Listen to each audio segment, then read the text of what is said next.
All right, Jessica. Jessica, where'd you grow up? Where are you from originally? From Kingsport, Tennessee. Kingsport. I've been there. Tell me about your family growing up. You had both your parents? Yes. Well, some of my earliest memories are being hungry and beating on my bathroom door for hours trying to get my mom and dad to come out while they was in there shooting up cocaine. I've My dad, when I was 12, he traded my virginity for 2 blue Valiums. Then he decided that he liked me, my dad did, and he raped me. And he told me he was in love with me. He loved me more than he did my mom, and he wanted me not to call him dad anymore. He wanted to be with me. He wanted to leave my mom and be with me, and he kept on doing that for a while.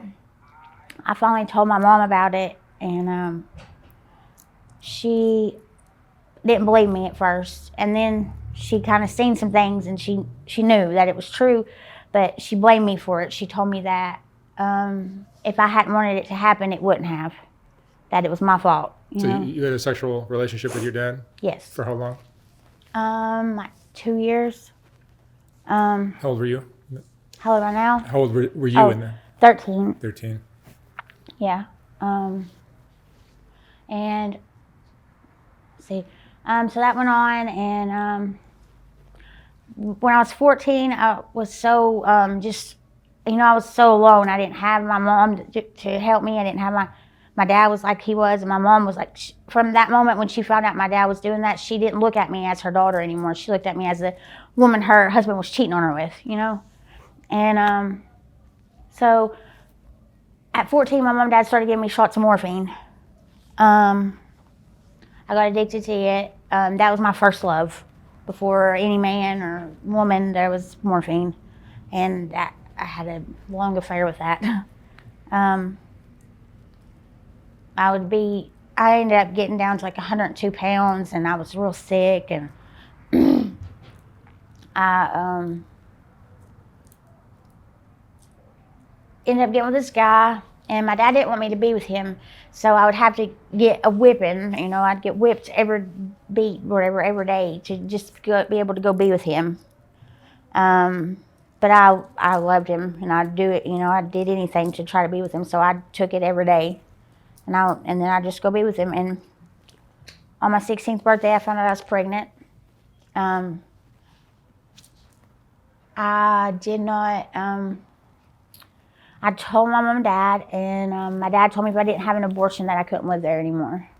So I said no, and I left. And I was living with a friend and my boyfriend, and ended up having a miscarriage. And it hit me real hard. I look back on everything. I was 16, already had a miscarriage, had all that stuff going on with my dad, and then addicted to morphine, shooting up, junkie already. And I was thinking about my sisters. I have 2 little sisters, and my middle sister, she was 10, and they had already started letting her like smoke weed and drink and stuff like that. So I just seen her going through the same things I did, and I didn't want that to happen. I don't know. My dad, I came back home after I had the miscarriage, and I was like I said, I was flipping out. My dad had wanted me to go get him some pills, and I couldn't find any. He smacked me in the face. I had this big handprint on my face, and one of the neighbors seen it, called the law. They came up there, and I begged them to put me in lockup, foster care, anywhere, and they would. And they put me next door at my grandparents' house, which is my dad's parents, and I ended up running away that night. I climbed out the window and left. And I was gone for a couple months, and then the police found me, and they were taking me back. But one of the police officers lived on the same street as me. The one that was taking me, she lived on the same street as me, and she knew about my mom and dad. She knew, they did drugs. She knew about me being on drugs. I mean, everybody knew it. It was just. So she asked me if I wanted to go back there because of all of it, and I told her no. They went and they searched my mom and dad's house, and they found needles with morphine and shots already made and all this stuff. My mom and dad tried to tell them that they were mine, that I planted them there. I hadn't been there in months, I'd run away. So they knew they were lying. They gave them drug tests. They checked their arms and seen the track marks and all that stuff. So they took me and my sisters away that day. And I was in foster care till I turned 18. When I turned 18, I left. My sisters were still there. They were in good, health. My parents didn't stop doing drugs. They quit doing morphine and started smoking crack. And so they didn't get my sisters back. I turned 18 first, so I aged out of foster care. But my sisters got adopted. So when I was 18, I got a job at a hotel. I worked the front desk, the graveyard shift. And they let me keep a room there because I didn't have anywhere to go. I didn't want to go to my mom and dad's because of, the drugs and stuff. I was trying to stay off of drugs. And one of my friends, she was actually my best friend then. She came over one day and she was like, she had these 5 guys with her. She had been trying to go to a club, but the club was closed. It's called 229. They don't have it no more. But the club was closed, and she picked up these guys on the corner. And they were going to smoke some weed with her, and they drink and stuff. And she asked me if she could use my room while I was working. I was like, yeah, that's fine. Just be going before I get back because I'll be wanting to go to sleep. Well, I was in the bathroom. When they came in and sat down on the beds and stuff or whatever, and I was putting on my makeup. When one of them came in there and jerked me out of the bathroom, they ripped off my clothes. They already had her on the bed. They held us face down on the bed and raped us, took turns raping us, all 5 of them. They videotaped it. I didn't get to see them because they held me face down. I didn't really get to see none of them. I wasn't out there when they came in or nothing. And then the only one I seen was the one that jerked me out of the bathroom. I remember his face now, but I've never seen him again. But they videotaped it, and then after they were done, it seems like it went on forever. But after they were done, they threw some crack on the floor and left. Like, it was very degrading. It really fucked me up real bad. I started hating black people because of it. And I'd never been like that before. I'd been the opposite because my parents, they were racist. My whole family was. And it's just where I'm from. That's how it is. And anyway, so I ended up getting into some trouble a little later on. And I went to jail.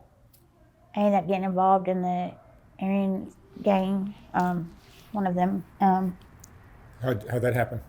Huh? How did that happen? Well, this girl I ended up dating, her brother was a lieutenant, and Lieutenant in the... I don't think I should really say that. Well, I don't care actually. The Aryan Nation, and they anyway, I got my patches, whatever. I did what I was asked to do. So I got into that real heavy for a while. Then later on found out that the dude that, put the patches on me and everything was not who he said he was. He was not ranked like he said he was. He wasn't a lieutenant like I was told. Did being raped by African Americans kind of help you decide that this was okay? Yes, it did. I didn't look at it as just those 5 guys did that to me. I looked at it as it was the whole. I was wrong for that, and I know that. But I was young and I was stupid, and I didn't really think about it. I had never really been around a lot of black people. I had, there was like 2 in my high school. That was it, There was no Mexicans, nothing like that. There was just white people. I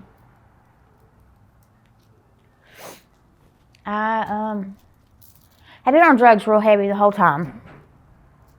I went from morphine to I'd quit there when I was in foster care, and when I first got out of foster care, I smoked weed a little bit every once in a while. I don't drink at all because my dad was drunk whenever he did the stuff he did to me, and that's all I could smell. And whenever I smell alcohol, even now, it kind of brings back all that, and I don't mess with it at all. But The Aryan group that you were with, they were involved in drugs as well? yeah, yes, they controlled most of the meth that went through that part of the area. Pretty much all of it, I guess, from what I know. So I got on it real bad. I mean, it was free to me. People, they see you're part of that, and they automatically like defer to you. It's a lot different.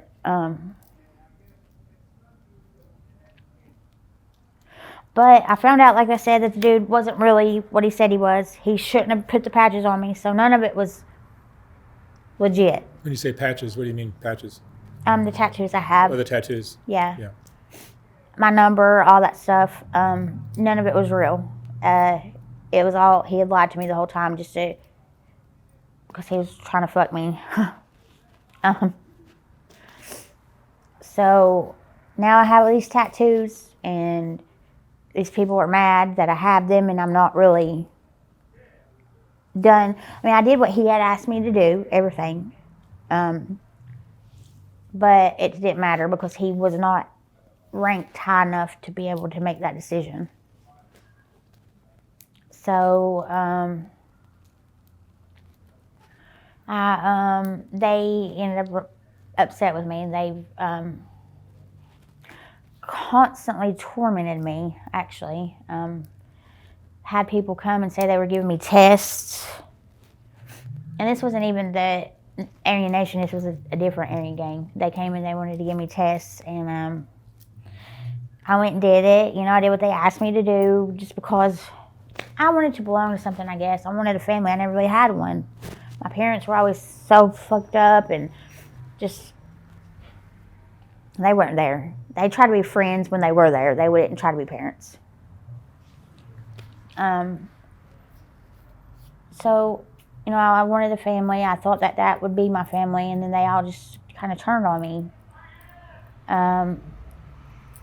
So I went way out there. I started dating this black guy. I put pictures of me and him on Facebook, kissing and in bed together and everything. So that was real bad. That was like a smack in the face to them, you know what I mean?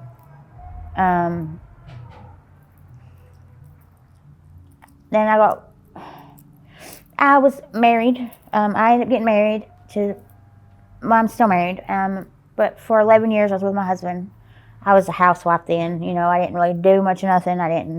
I got off, everything started going to a Subutex clinic. You married the black boyfriend? No, he was white. Oh, so after that. Yeah. No, he was white. I was like I said, I was with him for 11 years. I had 2 kids. I have a 15-year-old daughter right now and a 13-year-old son.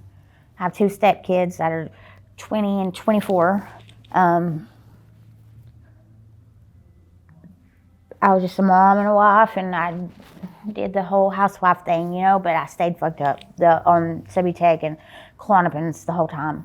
I don't even remember a lot of it because of it. I don't remember ever being happy in my life, like truly happy, what everybody searches for. I don't ever remember having that. Maybe on the day my kids were born. I was real happy then, but I was sad too because it felt like I was suffocating. It felt like everything I ever wanted was being took away from me at that time. Because, what are you supposed to do once you have kids? You can't go and do the things you want to do, really. You have to take care of them. I didn't have anybody to help me. It was just me. My husband left me all the time. He cheated on me all the time.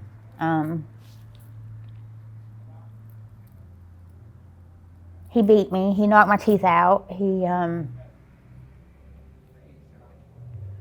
put a gun in my head and told me he was going to kill me. It was a 357. He pulled the trigger even, but it ended up, my stepson had been messing with it that day, and he had cleaned it and unloaded it and stuff, and so there was no bullets in it, thank God. But I thought I was dead right then, you know. But anyway, I ended up stealing a credit card at that time. I got my first felonies. I was in jail again. So I reverted back to the same ways, you know, with the same people. It's always the same people in there. Got, you know, back in with the Aryan people. And I did 3 years that time. Then I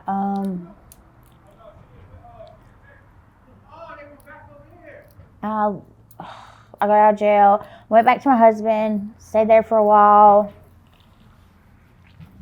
It was just real bad. We had ended up hating each other, you know. At first, he was the one that, back a long time ago, that called the law whenever my dad hit me. He was that neighbor that did that. You know, he's 10 years older than I am. I babysit my stepkids, you know, I used to babysit them.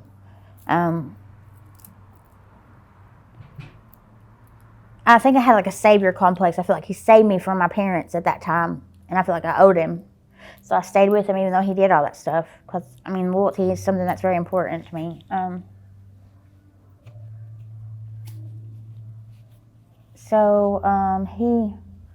He kept on doing that stuff.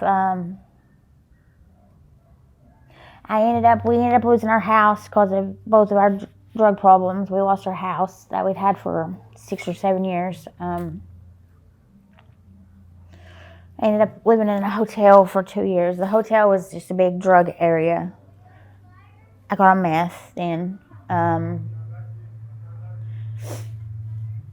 When I got on meth, he started looking down on me real bad. And I ended up going to jail for a criminal trespassing charge. But I had all my medications on me, and I had hid them. I stuffed them, you know, how females do, whatever. And I was so messed up when I got into this jail cell. It was before they sent me to the county. It was the city jail, and it's small. It's just like 2 little cells, and they don't keep you there. They just hold you there for long enough for the county to come get you. And so then I took all those pills out, and I was doing some I snorted a pill on the bench, and the lady came around, the jailer came around the side of the corner, and I tried to hide those pills real fast, and they just dropped everywhere, pills everywhere.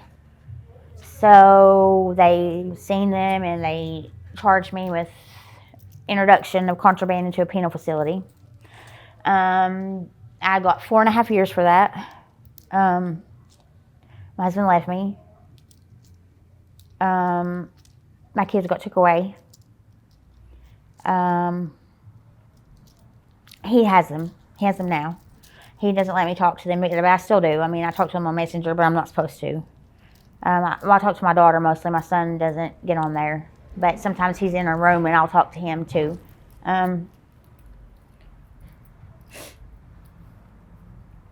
I think he knows that I talk to them, but she has to try to hide it, you know, still. But I think he still knows, because he said stuff to me about it when I've talked to him.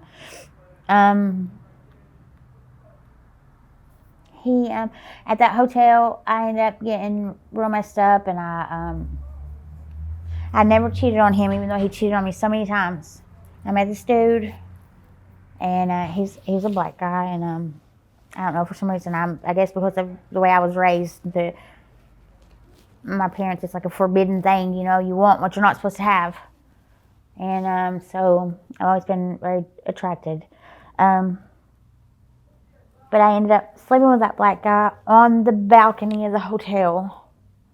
I had all my clothes off. The owner seen me, because he had me, you know, like, I don't want to go into all that. But anyway, the owner seen me out there, and he seen my, you know, my tattoos and stuff, so he knew for sure it was me. And he went and told my husband about it. Well, my husband made a big deal about it because it was a black guy and told me that he couldn't even stand to be with me anymore and all this bunch of stuff because he was black and all this stuff. So, but now my husband, his girlfriend has mixed kids and all kinds of stuff. It's crazy the way he acted, and I don't know. My friend told me that it's probably just an excuse to leave me. I mean, he used that probably, but he could have left me anyway. He did it all the time. I mean, I was the one that was always there, no matter what, and he was leaving all the time. But, so he left me while I was in jail, and I did the 4.5 years. I ended up flattening it. I made parole, but then it got messed up, and I didn't get to go out on parole, and they gave me a community corrections program, and I ended up running from it, so they put me back in there again, and I just ended up doing it all. So I did about 3 years flat, and altogether, I was out 3 months of the 3 years. Or 2.5 months of the 3 years. And I got out of jail March 30th of this year.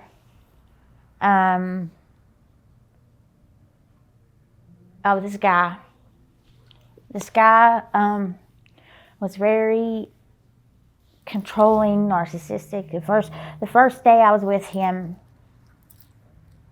we stayed going all day and all night. I ended up falling asleep. I'd been up for days, just doing meth a lot.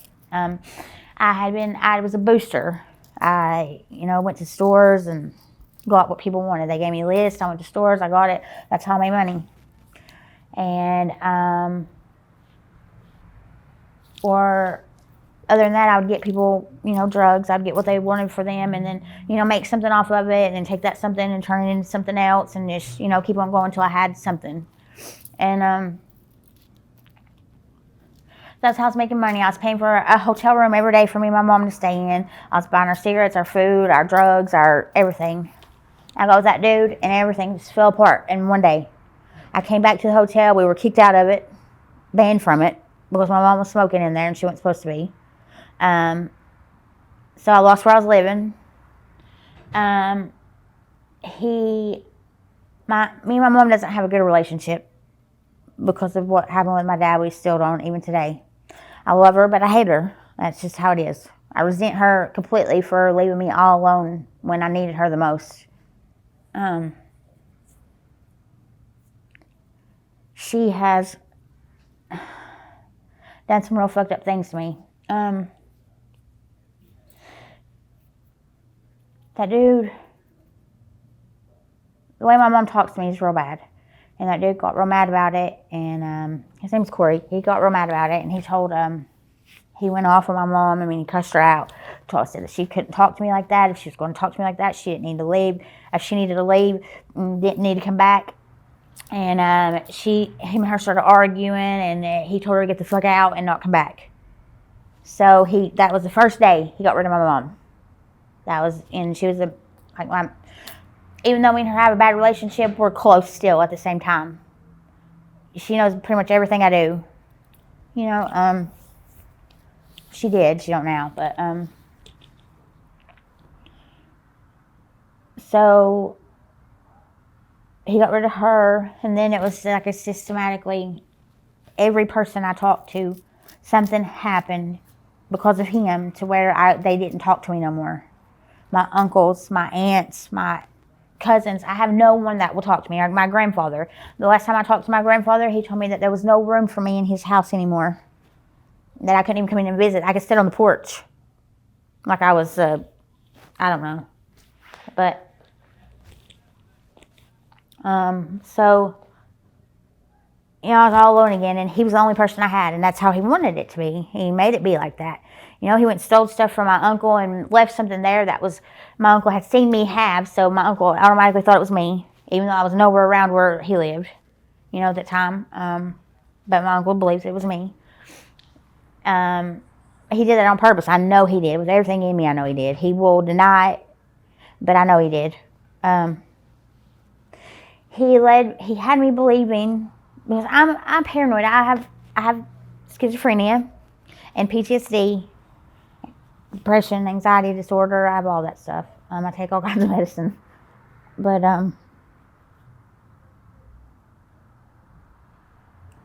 so like I said, I'm real paranoid. I was doing meth too. I was shooting meth in real bad, and he had me believing that people were chasing me, after me. The Aryan gangs and another gang too. Had me believing that all of them were chasing me, and he had people that were his friends that would follow me around whenever I would leave him. We'd get in a fight and I'd leave. He'd do it on purpose. He just to like be away from me for a couple of days, I guess, to do whatever he was doing. I don't know what all he was doing, but it was crazy. These people would chase me. I would run for days at a time and not stop. My feet would have blisters and be bleeding, and I'd be so tired and thirsty. I'd go into restaurants and beg them for cups of ice water. I would because I had no money. I mean, he left me with nothing. He would take all my clothes. He would take everything.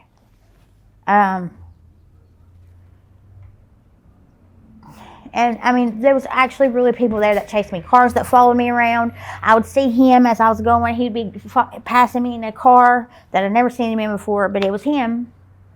He had me believing he had a twin. He had me believing that, I mean, just all kinds of crazy stuff. He like brainwashed me to a point where, it was to the point where I was so scared of everything I couldn't boost no more.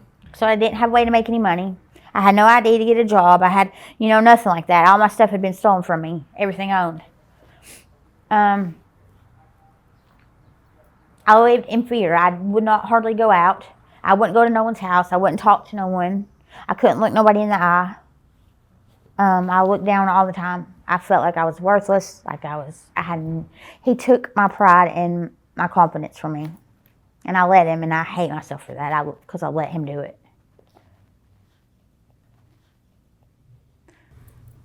So it seems like since you've been doing crystal meth, your life has gone a little haywire. Crazy.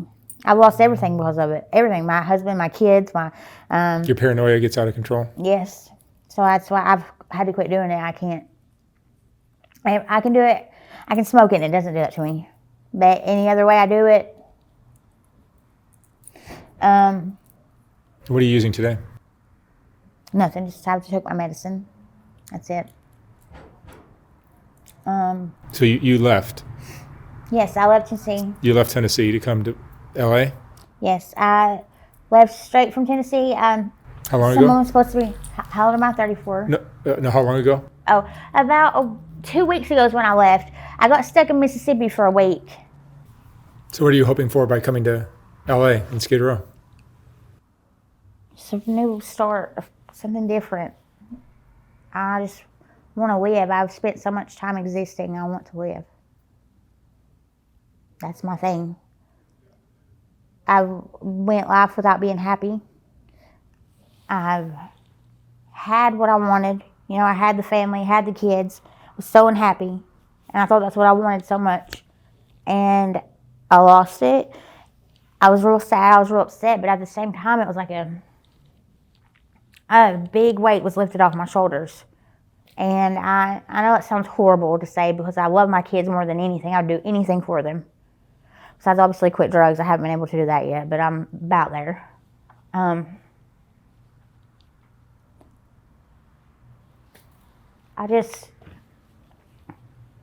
want a different life. I've been a drug addict my whole life. That's all I've ever known. It's my best friend. It's always been there. Never left, never left. Are drugs pretty common where you're from, Kingsport? Oh, yes. Everybody I know there is on meth besides my grandparents, my grandfather, and my aunts and uncles. Well, some of them are, but a few of them aren't. But other than that, everybody I know is. My daughter even got on drugs and was in a mental institution. She kept trying to kill herself. At what age? She was 13, 12 and 13. She told me finally that my stepson had been raping her for years. I haven't even been able to touch her, to hold her, to be there for her at all. She's smoking crystal meth? She was doing all kinds of different stuff. My mom is the one that started giving it to her. At what age? At 12, I guess, 11 or 12. I was in jail. I got a letter from her. She was in a mental hospital. I got a letter, and she said, "Hey, Mom, I just want to let you know what's been going on. I got on drugs. I tried to kill myself several times. They put me in a mental institution. She pierced all of her face. All of her face is pierced in the mental institution. So they sent her to a different one in Knoxville, Tennessee. And she was there for like 3 or 4 months. And she ended up going out with this black guy. I guess he raped her. She got caught with him, and he was like 20-something, and she was just 13. She didn't tell them nothing about him doing that to her or anything, but she got in trouble for having drugs and him being there and all that stuff, and I guess he got in trouble too. I'm not sure. I've not been there. Nobody's told me nothing. My husband has not said one word about it. I only know what my daughter's told me. And I mean, I know he said a few things about her being in the mental place, but he hasn't said anything about, the drugs or nothing except for my mom. He told me my mom was giving her pills when my mom lived with him while I was in jail for a little while and helped him take care of the kids. I guess take care of them. She gave them pills to make them whatever. I hate that. I hate her for that. I'll never forgive her for that. Never. But I haven't, like I said, I haven't been able to comfort her, to be there in any way at all, and I feel like such a piece of shit for that. I wanted nothing more than to be a good mom, but I just can't. I'm not a bad mom, no. I just can't. I have so much of my past that I haven't been able to let go of. That it's chased me, it seems like. It won't leave me alone.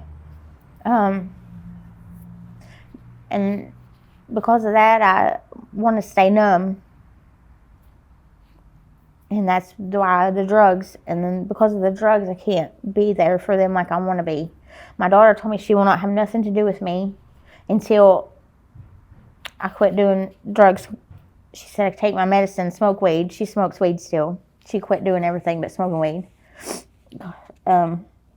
She smoked cigarettes and stuff. But, and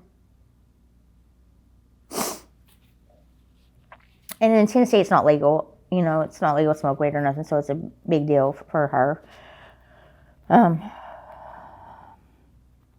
She, her birthday, on her 15th birthday, it was in October. My husband was going to let me come to her party. She didn't want me there. That was the worst feeling I've ever felt in my life.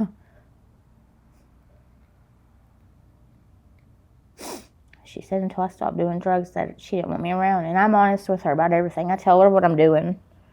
She'll ask me if I'm high. She'll ask me what I've been doing. And I tell her because I've always been honest with her about stuff. She's mature for her age, very mature. I don't know if I should be that honest with her or not, but that's just how I am. Do you think the core of all your problems, all your long list of problems, is the environment you grow up in, or the family that you grew up in, or Yes, I sincerely believe or that. bad decisions on your part, or Yes, I mean, I don't blame my parents. I made the decisions I made. I made the decisions to let them. The only thing I blame them for is my dad raping me and doing what he did to my head. My mom doing what she did. But the drugs and stuff, I made that decision ultimately. I told them, yeah, do it. They shouldn't have did it. No, they were supposed to be my parents. But I didn't want to feel nothing. When I started shooting morphine, I'd already been on nerve pills real bad. My mom would get her Klonopins. She would get 90 Klonopins, and she'd come straight in, hand me 10, hand my dad 10, and then her 10, and we all took 10 at one time. And then, like an hour later, she'd give us 5 more, and we'd take them. And then it just, I'd stay so fucked up. I had my husband, he was not my husband at the time, of course. I was just 14, but 13 and 14, and his brother would give me his whole script of Xanaxes. I would take all of them, anything to not feel, anything to not be in reality. I hated it. I hated my life. I hated everything. I was a huge fucking, I was not a prostitute, but I was a fucking slut when I was a teenager. I slept with all kinds of guys just because I thought that it would make them like me. I wanted people to like me. I wanted to feel love. It's what I wanted, and I still to this day haven't felt what I wanted to feel. You know, what I think love should be. Not from no one, except my kids, maybe. But even that was taken away. You know, my daughter, don't want nothing to do with me. And that's, love's supposed to be unconditional. What would you say is the most important thing you've learned in all of this? Most important. Have you learned anything? Honestly, to not trust anyone. You can't trust no one. And drugs will absolutely ruin your life, ruin everything. But they get a hold of you, and it's the hardest thing I've ever done is to try to get off of them. I mean, really. I've done everything you could think of just to get drugs, besides maybe kill someone. So the only thing I haven't done. All right. Well, Jessica, thank you so much for sharing your story. Mm-hmm. I wish you the best of luck in LA. Thank you. Be careful. This neighborhood's treacherous as well. Oh, I know. Thank you. It's just as bad as Appalachia. Thank you. Thank you.